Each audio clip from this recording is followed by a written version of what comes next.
नमस्कार मित्रांनो, मी धनंजय तनिष्का फिल्म्स तर्फे. तर आपण द विंची रिझॉल्ट आज शिकणार आहोत. इथून पुढे बरेचसे एपिसोड्स येतील, त्याच्यामध्ये वेगवेगळ्या गोष्टी आपण शिकू. तर आज प्राथमिक बेसिक माहिती घेऊ. पूर्वी मी प्रीमियर प्रो वापरत होतो, पण ते नंतर सोडलं आणि बरेच जण प्रीमियर प्रो सोडतात. बऱ्याच जणांची कारणं वेगवेगळी असतात की प्रीमियर प्रो क्रॅश होतं वगैरे, पण माझं कारण वेगळं होतं, ते आपण पुढे जाऊन बोलूच. तर आता the Vinci result free software आहे HD एडिटिंगसाठी, 4K एडिटिंगसाठी आपल्याला परचेस करावं लागेल. तर आज आपण HD फॉर्मॅट आपण आज एडिट करणार आहोत. तर त्याआधी तुम्हाला कॉम्प्युटरचं स्पेसिफिकेशन जाणून घेणं आवश्यक आहे. तर हा माझा खूप जुना कॉम्प्युटर, खूप म्हणजे एक 6-7 वर्ष झाले असतील, 8 वर्ष झाले असतील. i5 प्रोसेसर आहे, 3rd का 4th जनरेशन आहे, म्हणजे हा खूप बेसिक आहे. त्यानंतर 8GB रॅम आहे आणि ग्राफिक कार्ड खूप बेसिक टाकलं होतं, 710. ते 2-2.5 रुपयाचं ग्राफिक कार्ड होतं तेव्हा, हे टाकलं होतं. तर हा खूप बेसिक होता कॉम्प्युटर आणि त्यावर हे HD एडिटिंग वगैरे आपण सफिशियंटली करू शकतो. पण आताच आम्ही एक नवीन वेबसिरीज शूट केली आहे, अभिनय बेर्डे वगैरे यांच्यावर. तर ते सगळं 4K मध्ये 250 MBPS बिट रेट आहे. तर त्यामध्ये आम्ही सगळं शूट केलं आणि आता ते सगळं 4K मध्ये असल्यामुळे मला कॉम्प्युटर अपग्रेड करण्याची गरज पडली. तर तो कॉम्प्युटर काय काय अपग्रेड केलं मी, ते आपण भविष्यामध्ये जाणून घेऊच. तर आता आपण द विंची रिझॉल्ट शिकायला सुरुवात करू. तर सगळ्यात आधी न्यू प्रोजेक्ट नाव देऊ डेमो 1 आणि प्रोजेक्ट क्रिएट केला. आता लेटेस्ट आम्ही एक वेडिंग शूट केलं होतं. तर ते वेडिंग ऍक्च्युली 50 फ्रेम पर सेकंडवर शूट केलं होतं. कारण कधी कधी आपल्याला वेडिंगचे फुटेज स्लो मोशन वगैरे करावे लागतात. तर त्यामुळं कम्प्लिटली आम्ही वेडिंग 50 फ्रेम पर सेकंड मध्ये शूट केलं होतं. तर आता प्रॉब्लेम काय होतो, बरेचसे जे नवीन मुलं असतात, नवीन एडिटर, तर हे वेडिंग, आता प्रॉब्लेम काय होतो की ते कुठलाही एक फुटेज घेतात आणि इथं ड्रॅग अँड ड्रॉप करतात. आता इथं वॉर्निंग लिहून आली आहे, change project frame rate, the selected clip have different frame rate वगैरे वगैरे वगैरे. आता प्रीमियर प्रो मध्ये काय येतं, सुरुवातीलाच एक विंडो पॉपअप होतो, त्याच्यामध्ये फ्रेम रेट वगैरे सगळ्या गोष्टी आपण सेट करू शकतो. पण द विंची मध्ये तशी येत नाही. तर बरेच न्यूबीज डायरेक्ट चेंज किंवा डोंट चेंज करतात आणि त्याच्यामध्ये सगळा प्रॉब्लेम होतो. तर आता ह्याच्यामध्ये प्रॉब्लेम काय झालाय तो आपण आता पाहू. तर आता फुटेज इम्पोर्ट झालेला आहे आणि जेव्हा आपण डिलिव्हर पेजवर जाऊ तर हे पहा, इथं 50 फ्रेम पर सेकंड वर आलेले, म्हणजे आपला प्रोजेक्ट 50 फ्रेम पर सेकंड वर एडिट होणार आणि 50 फ्रेम पर सेकंड वर एक्सपोर्ट होणार. तर आपल्याला तसं नकोय, आपल्याला 25 पर सेकंड याच्यावर आपल्याला एक्सपोर्ट करायचं आहे आणि एडिट पण त्यावरच करायचं आहे. काही देशांमध्ये 24 असतो, काही देशांमध्ये 25 असतो. ते का असतं ते आपण भविष्यात बोलूच. तर हे पहा, हा जो गिअर आयकॉन दिसतोय, ह्या गिअरवर आयकॉनवर आपण आता गेलं आणि इथं टाइमलाईन फ्रेम रेट बघा, इथं आपण आता चेंज करू शकत नाही. त्यामुळे ह्या सगळ्या गोष्टी एडिटिंग सुरू करण्याच्या आधीच आपल्याला फ्रेम रेट सेट करावा लागतो. तर आपण आता द विंची रिझॉल्ट क्लोज करू आणि पुन्हा नवीन सुरू करून ह्या गोष्टी आपण आता शिकून घेऊ. नाहीतर बरेच जण बऱ्यापैकी एडिट करतात आणि नंतर त्यांच्या लक्षात येतं की अरे हे 50 फ्रेम पर सेकंड वर टाइमलाईन सेट झालेली आहे आणि नंतर ते परत चेंज करता येत नाही. त्यावर पण उपाय आहेत, ते आपण भविष्यात मी पुढे सांगेलच तुम्हाला, की बाय चान्स तुमची 50 फ्रेम 100 फ्रेम पर सेकंड वर सगळं एडिट केलं आपण, पण आपल्याला ते 25 वर करायचंय, तर ते कसं करायचं ते भविष्यात बोलूच आपण. तर आता न्यू प्रोजेक्ट क्रिएट केला, डेमो 2, आणि क्रिएट वर गेलो आपण.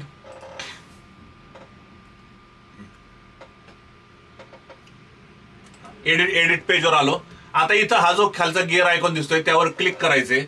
टाइमलाईन रेझोल्युशन 1920 180, ठीक आहे. टाइमलाईन फ्रेम रेट हे आपल्याला 25 फ्रेम पर सेकंड ठेवायचे. भारतामध्ये 25 फ्रेम पर सेकंड असतं, बाहेरच्या देशात 24 असतं काही देशामध्ये. ते का असतं ते आपण भविष्यात बोलूच. व्हिडिओ मॉनिटरिंग HD 180p, ठीक आहे. हे HDI कन्फिगरेशन हे असंच ठेवा. डाटा लेवल व्हिडिओ ओके व्यवस्थित आहे. बिट डेप्थ तुमचा, जर का तुम्ही अनपेड व्हर्जन वापरत असेल तर तिथं 10 बिट वगैरे येईल. तर तो जो काही असेल तो असेल, त्याला त्याची काही करायची गरज नाहीये. आणि हे प्रॉक्झी जनरेशन वगैरे आपण नवीन शिकूच.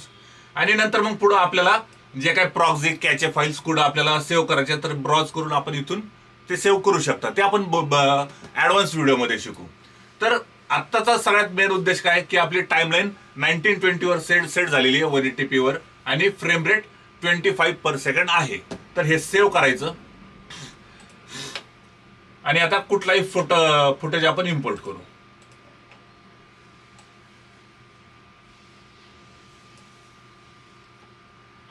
आता ऑलरेडी आपण आपली टाइमलाईन सेट केलेली आहे 25 पर सेकंडवर, त्यामुळे इथं आपल्याला आता डोंट चेंज दाबायचे. हे बघा, डोंट चेंज दाबलं. आता परत एकदा हे आता डोंट चेंज दाबलं. आता आपण गिअर आयकॉनवर जाऊ. हे पहा, इथं 25 पर सेकंड आहे, त्यामुळं आपली टाइमलाईन आता व्यवस्थित आहे. तर हे अशा पद्धतीने आलेलं आहे. आता ह्याच्यामध्ये हे सगळे 4-5 टॅब दिलेले असतात आणि मॅक्सिमम लोक नाही या सगळ्या गोष्टींचा वापर करत. तर हा जो सगळ्यात पहिला जो आहे, हे पहा, इथं जर का आपण क्लिक केलं तर शो आयकॉन्स ओनली, आणि त्याच्यावरती क्लिक केलं तर show icon and labels. Labels म्हणजे नावं दिसणार, पण तुम्ही आता ऑब्झर्व केलं असेल थोडी स्पेस कमी होती मग या गोष्टींमुळे. तर पहिला आहे मीडिया, नंतर कट, एडिट, फ्युजन, कलर, फेअरलाइट आणि नंतर फायनल डिलिव्हर. मीडिया म्हणजे इथून आपण डायरेक्ट आपलं फुटेज कुठल्या फोल्डरमध्ये, सी मध्ये, डी मध्ये, ई मध्ये, तिथून आपण डायरेक्ट इम्पोर्ट करू शकतो. तर माझी काम करण्याची पद्धत अशी नाहीये, मी याच्यामध्ये येत नाही, कट पेज मध्ये पण सहसा जात नाही, मी डायरेक्ट एडिट पेजवरच जातो. त्यानंतर आता साधारणतः आपण आता एक 1-1.5 मिनिटाचा आपण व्हिडिओ एडिट करू. तर आता साधारणतः हा व्हिडिओ पाहिला आपण, हे वेडिंगचं शूट केलं होतं, त्यामुळे आपण असं सिनेमॅटिक थोडंफार 1-2 मिनिटाचं एडिट करून पाहू. तर हे पहा, कॅमेऱ्याचं इमेज स्टॅबिलायझेशन ऑन नव्हतं, त्यामुळे कॅमेरा खूप हलतो. हे सगळ्या गोष्टी आपण सॉल्व्ह करू. ठीक आहे. तर आपण हा फुटेज आता इम्पोर्ट करू. हा इम्पोर्ट केला. पहिल्या फुटेजची काही गरज नाही, तो आपण असाच घेतला होता. डिलीट दाबून तो फुटेज कट केला आणि या एम्प्टी स्पेसवर क्लिक केला आणि परत डिलीट दाबलं, आणि आता आपली टाइमलाईन सुरूपासून सुरू झालेली आहे. तर एकदा प्ले करून बघू. आता या गृहिणी महिला इथून जेव्हा त्यांना टिळा लावायला जातात तिथून आपण हे सुरू करू. परत इकडचे सिलेक्ट केलं, डिलीट दाबलं, आलं. एवढा इनफ आहे. आता परत ब्लेड घेतला आणि कट केलं आणि हे डिलीट बटन दाबलं. आता यावर क्लिक करून आपण स्पीड चेंज करायचं आहे. तर हे पहा, याच्यामध्ये आहे चेंज स्पीड. तर आता आपण 50 फ्रेम पर सेकंडवर शूट केलं होतं, त्यामुळे आपण 50% स्पीड कमी करू शकतो. म्हणजे 25 पर सेकंडची आपली टाइमलाईन आहे, त्यामुळं स्पीड 50% केला आपण आणि चेंज केलं, पण ही टाइमलाईन हल्ली नाहीये. तर ऍक्च्युली आपल्याला आता अजून तो व्हिडिओ वाढवायला लागेल थोडासा. तर इथून आपण ही टाइमलाईन कमी जास्त मोठी करू शकता. ह्याचा ऑडिओ आपण काढून टाकू, याची काही गरज नाहीये. अनलिंक करून आपण डिलीट केला ऑडिओ. तर आता हा फुटेज आहे, ह्याला स्टॅबिलाइज करायचं आपल्याला. तर हे जे व्हिडिओ इथं दिसतोय, तर इथं ट्रान्सफॉर्म, क्रॉपिंग ह्या सगळ्या गोष्टी आहेत, त्या तुम्हाला कळतीलच हळूहळू जसं आपण एडिटिंग पुढे नेऊ तसं. म्हणजे डायनामिक झूम कशा पद्धतीने करायचा, स्पीड चेंज आता जे इथून केलं यावर क्लिक करून, पण डायरेक्ट आपण इकडून पण स्पीड चेंज करू शकता. तर आता आपल्याला करायचंय स्टॅबिलायझेशन. तर हे स्टॅबिलायझेशन आहे. तर ह्याच्यामध्ये आता पर्स्पेक्टिव्ह, सिमिलरिटी आणि ट्रान्झिशन. म्हणजे पर्स्पेक्टिव्ह म्हणजे कॅमेरा आपला स्टेडी असेल, फक्त जागेवर थोडाफार हल्लेला आहे तो. नंतर सिमिलरिटी, ट्रान्झिशन म्हणजे कॅमेरा वगैरे मूव्ह होत असेल तर तेव्हा ते वापरायचे. आणि कॅमेरा लॉक म्हणजे कॅमेरा एकदम स्टेडीच दिसणार आपल्याला, पण त्याच्यामध्ये खूपच असं ओढल्यासारखी येते, त्यामुळं कॅमेरा लॉक खूप लाईटली जर का मुवमेंट झालेली असेल तर आपण कॅमेरा लॉक करू शकता. पण आपण आता आपली मुवमेंट काय अशी पॅन वगैरे काही दिलेलं नाहीये, वरतून खाली काही केलेलं नाही, तर पर्स्पेक्टिव्ह ठेवणार आहे. आणि क्रॉपिंग रेशो सरळ 0 करायचा आणि स्मूथ पूर्ण करायचं 1 पर्यंत. म्हणजे मी आतापर्यंत जे ऑब्झर्व केलं की ह्याच्यामध्ये चांगला बेटर रिझल्ट भेटतो. तर आपण आता हे स्टॅबिलाइज करू. तर लाईटली झूम झालेलं आहे आणि हे स्टॅबिलाइज झालेलं आहे.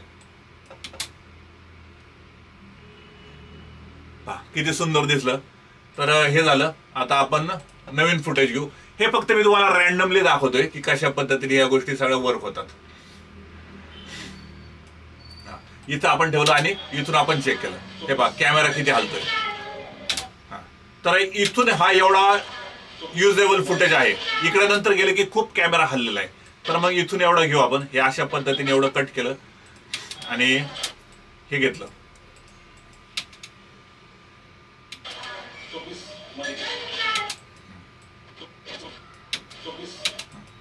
तर मगाशी मी जे सांगितलं होतं की तुम्ही फ्रेम रेट इकडून चेंज करू शकता, स्पीड.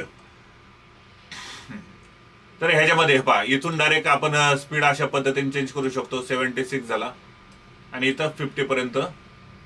आता प्रत्येकाची काम करण्याची पद्धत वेगळी असते. मला इथून नाही काम करायला जमत, मला एकदम असं राईट लेफ्ट क्लिक केलं आणि तिथून डायरेक्ट चेंज केलं तर अशा पद्धतीने मला ते जमतं, त्यामुळे मी इथूनच करतो. तर हे अनलिंक केलं, आपल्याला ऑडिओची आता काही गरज नाही आणि ऑडिओ बॅकस्पेस दाबून काढून टाकला. तर आता ह्याचा स्पीड आपण 50% केलेला आहे. तर हे बघा, ठीक आहे. आता आपल्याला ह्याला स्टॅबिलाइज करायचंय. तर सेम सेटिंग ठेवायची. पर्स्पेक्टिव्ह कॅमेरा आपण असं काय मूव वगैरे खूप काही केलेलं नाहीये. तर क्रॉपिंग रेशो 0, स्मूथ कम्प्लीट करायचं आणि स्टॅबिलाइज. लाईटली झूम झाला आणि हे बघा किती छान दिसते.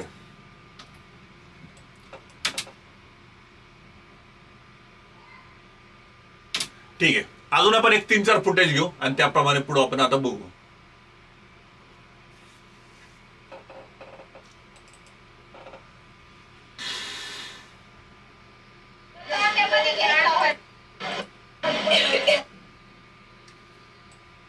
आता हे वेडिंगचा व्हिडिओ म्हणल्यावर एखादा आपण ते गाणं वगैरे लावू शकतो. आम्ही ऍक्च्युअल या व्हिडिओमध्ये मन धागा धागा हे गाणं लावलेलं आहे, पण आता एक कॉपीराईट वगैरे हे विषय येतील, त्यामुळे मला आता इथं गाणं लावून तुम्हाला दाखवता येणार नाहीये. आणि मन धागा धागा असं गाणं आहे की कुठल्याही वेडिंगला तुम्ही ते लावलं की ते इझिली सूट होऊन जातं कुठल्याही व्हिडिओला वगैरे, बेसिक व्हिडिओ जरी आपण बनवत असलो तरी. तर ठीक आहे, हा आपण एवढा व्हिडिओ घेतला, ब्लेड सिलेक्ट केलं आणि हे कट केलं. आता याच्यामध्ये शॉर्टकट की पण आहेत, त्या पुढे जाऊन आपण बघू. बॅकस्पेस दाबला, डिलीट केलं. आता परत याचा स्पीड आपल्याला चेंज करायचा आहे. चेंज स्पीड 50% केलं आणि stretch to fit ripple timeline change, तरी पण ते चेंज नाही झालं. तर हे पहा, आता परत आपल्याला याला स्टॅबिलाइज करायला लागेल. सेम आपण काय कॅमेरा मुवमेंट वगैरे दिलेलं नाही, स्टॅबिलाइज झाला.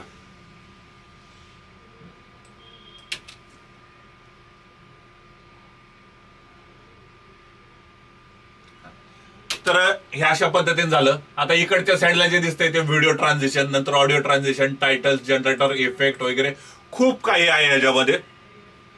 तुम्ही एक एक एपिसोड जसे बघताल तसं तुम्हाला कळेलच या सगळ्या गोष्टी. तर ह्याच्यामध्ये खूप सारे व्हिडिओ ट्रान्झिशन आहेत. आणि हे पहा, एकदम खाली गेल्यावर हे जे दिसतात हे वेगळे आपण बाहेरून घेतलेले, ते बाहेरून कसे घ्यायचे काय त्या पण गोष्टी मी सांगेलच तुम्हाला. तर आपण आता इथं साधारणतः क्रॉस डिझॉल्व लावला, हे बघा क्रॉस डिझॉल्व झाला आणि इकडे आपण ब्लर डिझॉल्व लावला पुढं. पण आता ह्याच्यामध्ये प्रॉब्लेम काय होतोय, आता ट्रान्झिशन लावल्यावर त्याचं परत स्टॅबिलायझेशन हलतं, जे आपण ऍक्च्युअल फुटेजवर स्टॅबिलाइज केलं होतं. तर नीट ऑब्झर्व करा, तेव्हा एकदम असा झूम झाला. तर आता सगळे फुटेज आपल्याला परत स्टॅबिलाइज करावे लागतील. त्यामुळं आता इथं हे काय स्टॅबिलायझेशनचं ऑप्शन येत नाहीये, तर त्यामुळे थोडंसं हलवायचं, परत आणायचं आणि मग स्टॅबिलाइज करायचं. त्यामुळे तुमचं जेव्हा सगळे ट्रान्झिशन वगैरे जेव्हा लावून होतील त्यानंतरच तुम्ही स्टॅबिलाइज केलेलं चांगलं. पण मला ती सवय लगेच स्टॅबिलाइज केलं की एक्झॅक्टली कळतं काय चालू आहे, नाहीतर बऱ्याच वेळा अंदाज येत नाही. हे पहा, आता हे स्टॅबिलायझेशनचा हे ऑफ आहे, पण स्टॅबिलाइज तर करायचं आहे आपल्याला. पण काय करायचं, हे क्रॉपिंग रेशो थोडासा हलवायचा, हलवलं की ते परत नॉर्मलवर येतं, परत स्टॅबिलाइज केला. आता हे पण ऑफ आहे, थोडंसं हलवलं, परत स्टॅबिलाइज केला. आता ह्या सगळ्या गोष्टी प्रॅक्टिकल आहेत. ह्या प्रॅक्टिकल गोष्टी तुम्हाला कुठल्याच युट्यूबवर भेटणार नाहीत, कुठल्या पुस्तकात भेटणार नाहीत. हे कशा पद्धतीने करायचं, ह्या सगळ्या प्रॅक्टिकल गोष्टी मी सांगतोय तुम्हाला. तर आता हे पहा,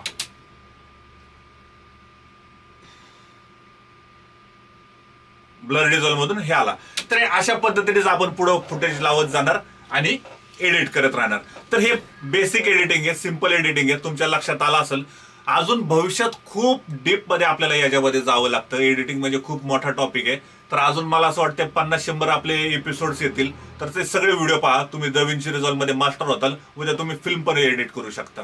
DCP फाईल वगैरे कसं एक्सपोर्ट करायचं, ह्या सगळ्या अजून खूप गोष्टी पुढे आहेत. तर भेटू आपण पुढच्या एपिसोडमध्ये. सबस्क्राईब करा. थँक्यू.